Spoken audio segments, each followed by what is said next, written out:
Good morning, guys. I kept quiet for just a few seconds so you guys could enjoy the sound of the wind smashing up against the plants. It's a beautiful sound.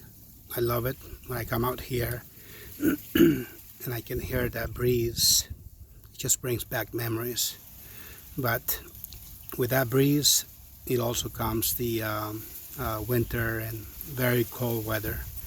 So I'm just enjoying just the last probably three more weeks with this beautiful weather, and because very soon winter is coming and it's not very nice out here.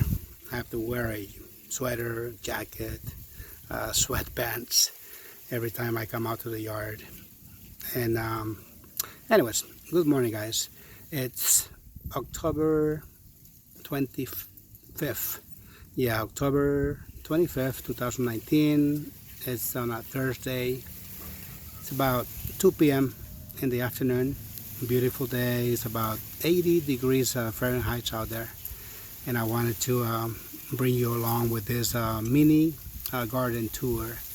And basically it's just an update on the plants, on the cold hardy plants that I'm growing in the fall.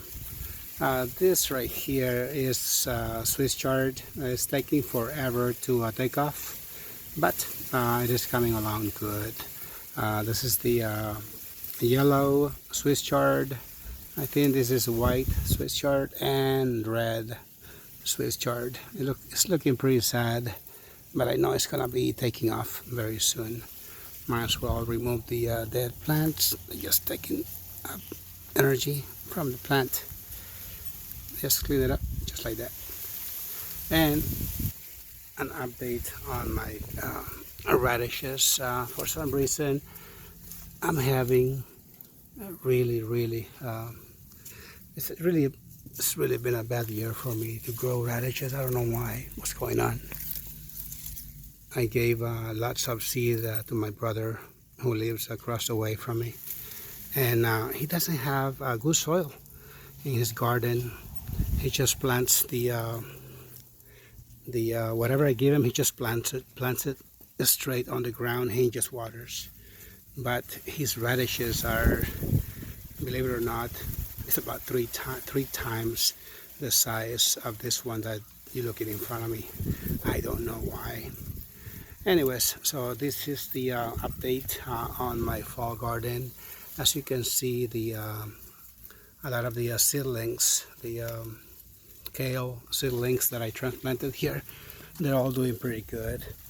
I've also transplanted lots of this is the kohlrabi. As you can see, the kohlrabi plants are doing excellent. I planted these guys straight on the ground, just like my brother does. And I'm gonna see if I have better success doing it that way. I don't know, maybe I'm doing something wrong. Maybe I'm planting on straight compost, and maybe the plants don't like that. The plant likes the minerals from that they can only find it in the native soil. So next year I'm gonna be I'm gonna be using different strategies to grow my plants. I'm just gonna be growing them straight on the ground, and I'm just gonna mix a whole bunch of black compost. And I don't know, I guess maybe that only happens to some plants like radishes that require a loose sandy soil. But when it comes to tomatoes and peppers, I'm gonna be growing them the same way I always have, which is a very rich soil. But these guys right here, I'm just gonna be planting them straight on the ground so they can benefit from all the minerals.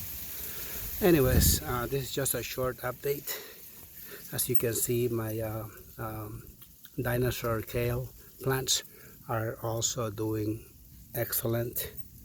I still have some peppers and tomato, actually pepper plants still scattered all over the yard, and they're also doing pretty good. See, here's another kohlrabi right here. Beautiful plants. I should be able to harvest them before the cold weather.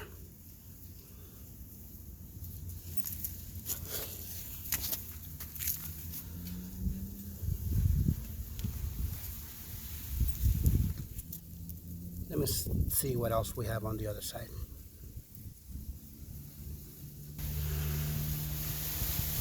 Isn't this a beautiful plant or what? This is the basil. I believe this is the purple basil. I love it when they love this type of climate, this type of weather, fall. I think it's the best time that you can grow. You can see the plants just turning different colors. I don't know. Maybe they just know that they only have a few more days left, a few more days left to live, and maybe they just try to put on their best dress, if you want, if you want to call it that way. But all these plants, man, right before the cold weather, they just turn different colors. They start putting out beautiful flowers, and man, who can understand nature? Even the zinnias. I've been noticing that the zinnias are. I'm starting to be noticing different colors on the zinnias. There are some on the other side of the yard that are putting out some colors that I have never seen before, and everything happens around this time of the year. I want to give a shout out to all the gardeners out there, encouraging to please keep making update videos. I'm always looking, checking the YouTube for updates on gardens. But lately, not a lot of people are uploading videos. I know it's very hard to make videos. It's just like me, you know, I really don't have time to do it. But it is very nice, very relaxing to watch videos of gardeners like myself out there. They don't have to be professional. You know, just come out with grab your phone, and even if you make them a minute or 2 minutes long or 3 minutes long, but it's really an encouragement for a lot of people out there like myself to grow your own greens.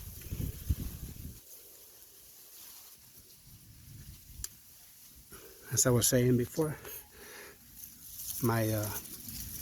I'm still harvesting peppers from these plants, like this one right here. This is the Anaheim. I've been eating lots of these guys throughout the year.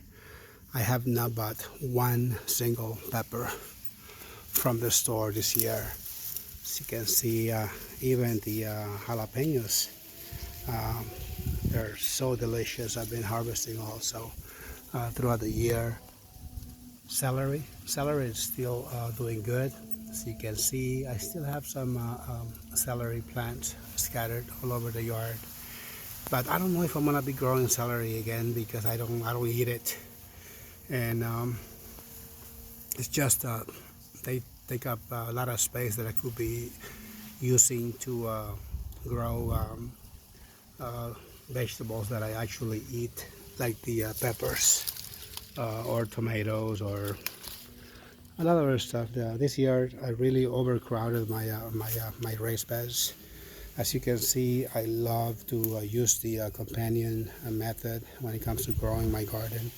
I plant everything together, and it seems to give me a good result because I hardly ever noticed any infestations around my yard.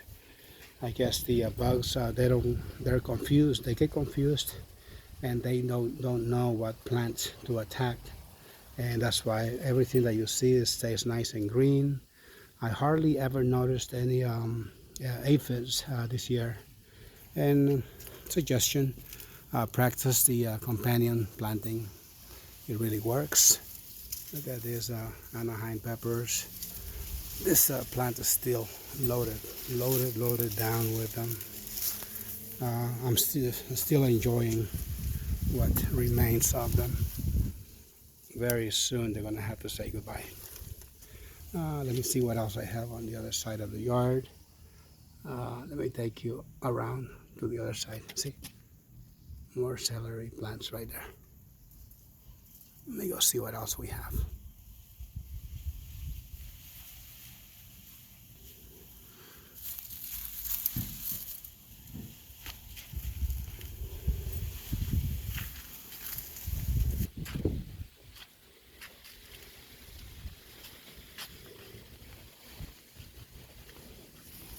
This is my other side of the yard. As you can see, chop and drop right there. Once in a while, grab the garden hose and just splash water on top of that. Those are dead plants, and gravity is gonna do the rest. Next thing you know, this whole raised bed, all those plants are gonna turn into a nice black organic matter.